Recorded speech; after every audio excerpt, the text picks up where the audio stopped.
నమస్తే. నిత్య నిజాలు చెప్పే భారత టీవీకి స్వాగతం. నేను జేకే. మిత్రులారా, మళ్ళీ కరోనా పురుడు పోసుకుంది. ఇంతకాలం కరోనా లేదు అని ఇన్ని సంవత్సరాలు అనుకుంటే, డ్రాగన్ తనదైన శైలిలో తన బుద్ధిని, వైఖరిని బయట మళ్ళీ పెట్టింది అంటున్నారు కొందరు మేధావులు. పాత రోగి కన్నా డాక్టర్ ఏమి మిన్న కాదు. డాక్టర్ కన్నా రోగికే అన్నీ తెలుసు. కరోనా లక్షణాలు ఏమిటి? జ్వరము, దగ్గు, జలుబు, రుచి తెలియకపోవడం, ఇలాంటివి మీకు ఏమైనా అనిపిస్తే మీ సమీపంలో ఉన్న ఆరోగ్య కేంద్రానికి వెళ్ళి చెక్ చేయించుకోవచ్చు. కానీ మాస్క్ తప్పనిసరి. మర్చిపోయిన మాస్క్ని మళ్ళీ పెట్టుకోండి. దూరం పాటించండి. ఇదే మెయిన్ మందు.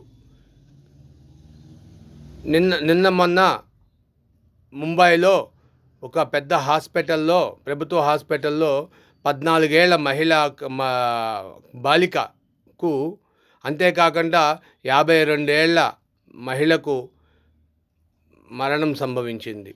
వీరు ఎలా చనిపోయారు అని చెక్ చేస్తే కరోనా వల్ల చనిపోయారని. దేశం మాత్రం కేంద్ర ప్రభుత్వం చెప్పేది 280 కేసులు ఆల్రెడీ భారత్లో రికార్డ్ అయినాయి అంటున్నది. మరి కరోనా మళ్ళీ విజృంభిస్తే మాస్క్ తప్పనిసరి, దూరంగా ఉండండి అని తుమ్మినప్పుడు దగ్గరలో దూరంగా చేయి పెట్టుకొని, తుమ్ములకు దూరంగా మాస్క్ కంపల్సరీగా ధరించండి. మాస్క్ లేకుండా బయటికి రావద్దు. Thank you for watching your channel. మీ విలువైన అభిప్రాయాలు కామెంట్ రూపంలో తెలియజేయండి, లైక్ చేయండి, సబ్స్క్రైబ్ చేసుకోండి. Thank you.